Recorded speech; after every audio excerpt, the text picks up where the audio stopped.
Good morning बच्चों। आज हम लोग संसाधन और विकास के अंतर्गत मृदा संसाधन के विषय में अध्ययन करेंगे। मिट्टी, जिसे हम मृदा के रूप में भी जानते हैं, यह शैलों के अपक्षय और अपरदन से बनी मुलायम और भुरभुरी परत है जिसमें वनस्पति एवं जीवांश का मिश्रण होता है। वह मिट्टी कहलाती है। वनस्पति, शैल, खनिज, जीव जंतु के सड़े गले अवशेष शैलों के चूर्ण में मिलकर के उसे उर्वरा शक्ति प्रदान करते हैं और इसी सम्मिश्रण के परिणाम स्वरूप पौधों में मिट्टी में पौधों के उगाने की शक्ति का विकास होता है। बच्चों, भारतीय मिट्टी विश्व में सर्वोत्तम मिट्टी मानी जाती है क्योंकि इसमें विभिन्न प्रकार के फसलों के पैदा करने की क्षमता और अच्छे गुणों के कारण इसे अच्छा माना जाता है। और मिट्टी के इसी गुण के कारण भारत विविध फसलों के उत्पादन में आत्मनिर्भर बनने के साथ साथ कृषि उपजों का निर्यातक भी बन गया है।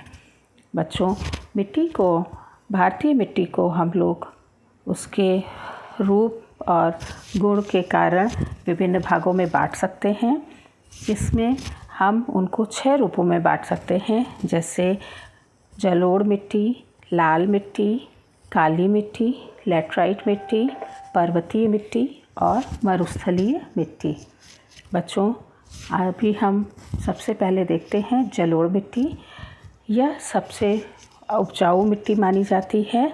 यह मिट्टी जो वास्तव में संपूर्ण उत्तर भारत में जलोढ़ मृदा से बना हुआ है। यह मृदाएँ हिमालय की 3 महत्वपूर्ण नदी तंत्रों सिंधु, गंगा और ब्रह्मपुत्र नदियों में लाए गए निक्षेपों के से बनी हुई है और यह विभिन्न भागों से होते हुए राजस्थान, गुजरात तक फैली हुई है। इसमें पूर्वी तटीय मैदान, विशेषकर महानदी गोदावरी और कृष्णा कावेरी नदियों के डेल्टा पर इस जलोढ़ मिट्टी से बने हुए हैं। आप देख रहे हैं ये मानचित्र में मिट्टियों के विभिन्न प्रकार दिए हुए हैं। ये अभी मैं आपको आगे बताती हूँ।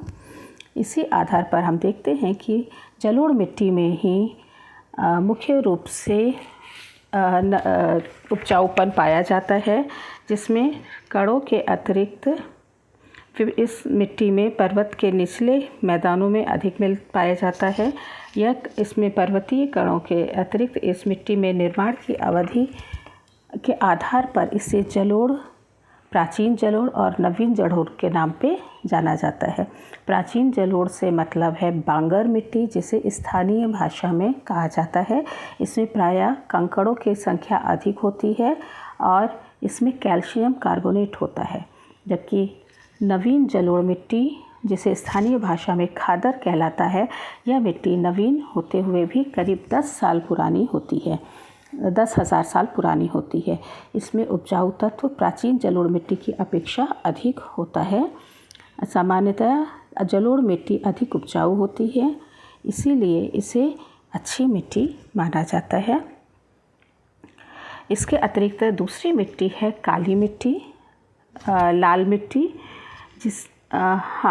जिसे इस मिट्टी का निर्माण शुष्क और आर्द्र जलवायु के क्रमशः परिवर्तन और परिणाम स्वरूप हुआ है। इसमें लौह की मात्रा अधिकता के कारण इसका रंग लाल, पीला या भूरा हो जाता है। यह भारत में इस मिट्टी का विस्तार काली मिट्टी के क्षेत्र में लगभग 8 लाख वर्ग किलोमीटर क्षेत्र में पाया जाता है। कर्नाटक, आंध्र प्रदेश, महाराष्ट्र, तमिलनाडु, उड़ीसा और उत्तर प्रदेश के दक्षिणी भाग में यह मिट्टी पाई जाती है। इसमें फास्फोरस और नाइट्रोजन की जीवाश्म पदार्थों की अल्पता है। इस कारण इसमें मोटे अनाज जैसे ज्वार, बाजरा के लिए उत्तम होता है। इसी क्रम में काली मिट्टी है। यह मिट्टी प्राचीन है क्योंकि इसका निर्माण ज्वालामुखी प्रक्रिया के निर्माण लावा के बाद हुआ है। भारत में प्रायः द्वीपीय क्षेत्रों में इस मिट्टी की प्रधानता है। स्थानीय भाषा में इसे रेगुर मिट्टी भी कहा जाता है। इस मिट्टी में कपास की फसल बहुत अच्छी होती है, इसलिए इसे कपास की फसल मिट्टी भी कहा जाता है। इसके अतिरिक्त है लैटराइट मिट्टी। मानसूनी जलवायु में आर्द्र और शुष्क जलवायु में परिवर्तन होने से इसे सिलिका पदार्थ अलग हो जाने के कारण शुष्क मौसम में मिट्टी सूख कर ईंट के समान और आर्द्रता ग्रहण करने पर चिपचिपी हो जाती है। इस प्रक्रिया के निरंतर होने रहने से यह मिट्टी अनुपजाऊ हो जाती है। भारत में इस मिट्टी का विस्तार करीब 1.3 लाख वर्ग किलोमीटर क्षेत्र में है। अधिक वर्षा वाले भागों में इस मिट्टी का विस्तार है। दक्कन के पठार में पूर्वी भाग में विस्तार से फैला हुआ है। तमिलनाडु के कुछ भागों में और महाराष्ट्र के कुछ भागों में भी इसका विस्तार पाया जाता है। इस मिट्टी में बिना उर्वरक के प्रयोग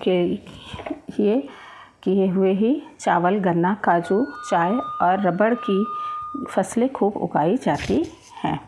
इसी क्रम में एक मिट्टी है जिसे हम पर्वतीय मिट्टी भी कहते हैं। पर्वतीय मिट्टी या वन मृदा। भारत में लगभग 2 करोड़ हेक्टेयर क्षेत्र में पर्वतीय मिट्टियों का विस्तार है। उत्तर पूर्वी पठारी पर्वतीय भागों में इस प्रकार की मिट्टी की प्रधानता है।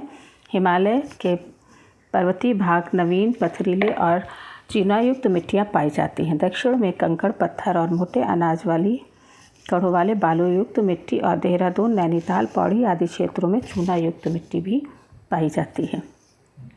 यह मिट्टी चाय बागानों तथा फलों के उत्पादन के लिए उपयुक्त रहती है। सिंचाई की सुविधा मिलने पर इस मिट्टी में गेहूं, चावल आदि की खेती बड़े आराम से की जा सकती है। इसके अतिरिक्त मिट्टी है जिसे हम मरुस्थलीय मिट्टी के नाम से भी बेटा जानते हैं। मरुस्थलीय क्षेत्रों में विभिन्न प्रकार में अनुपजाऊ मिट्टियाँ मिलती हैं। इन मिट्टियों का स्थानीय भाषा में कलर, ऊसर, थूर आदि नामों से जाना जाता है। इस मिट्टी में क्षारीय और लवणता युक्त तत्वों की प्रधानता होती है। कण मोटे होने के कारण यह मिट्टी अपनी जल धारण क्षमता खो देती है। इसमें जीवांशों का अभाव पाया जाता है। भारत में इस मिट्टी का विस्तार लगभग 114 लाख हेक्टेयर वर्ग क्षेत्र में है। यह मुख्य रूप से राजस्थान और गुजरात में पाई जाने वाली मिट्टी है। इसमें यह मिट्टी कृषि के लिए अनुपयुक्त मानी जाती है, परंतु सिंचाई का प्रबंध होने पर इसमें ज्वार, बाजरा जैसी मोटी फसलें और दलहनी वाली मूंग और उड़द आदि की फसलों का पैदावार किया जा सकता है। भारत विविध उपजाऊ मिट्टी विभिन्न प्रकार की फसलों के उत्पादन की क्षमता रखती हैं, परंतु इनकी क्षमता इन्हें अवैज्ञानिक कृषि में होने के कारण इससे संभावनाओं में वृद्धि हो रही है। इस प्रकार बच्चों, आज हम लोगों ने देखा कि भारत में मिट्टियों का विस्तार कैसा है। ठीक है, इसके अलावा हम मिट्टियों को संरक्षित करने के लिए भी बहुत सारे उपाय किए जा सकते हैं, जैसे कि बारिश तेज़ होने पर या तेज़ हवा चलने पर मिट्टी एक स्थान से दूसरे स्थान पर चली जाती है। जैसा कि पहले भी मैं आपको बता चुकी हूँ कि मिट्टी की उर्वरा शक्ति मिट्टी के ऊपरी परत में ज़्यादा होती है, तो और हवा और पानी की वजह से वो एक स्थान से दूसरे स्थान पर चली जाती है, जिसकी वजह से उपजाऊपन भूमि का कम हो जाता है। तो इसके रोकने का उपाय है उसका कटाव रोकना, भूमि का कटाव रोकना, पानी तेज़ बारिश में उसमें मिट्टी को रोकने के लिए पेड़ पौधों का विस्तार करना, जंगलों का विस्तार करना, जिससे कि वो बारिश को आकर्षित भी करती है और साथ ही मिट्टी को इस स्थान से दूसरे स्थान पर बहने से रोकती भी है। इस प्रकार बच्चों, आज हमने देखा भारत में मिट्टियों का विस्तार और प्रकार कैसा है और हम उसके लिए किस प्रकार की मिट्टी में किस प्रकार की फसलें पैदा होती हैं, और इस प्रकार हम आज का पाठ यहीं पर समाप्त करते हैं। धन्यवाद।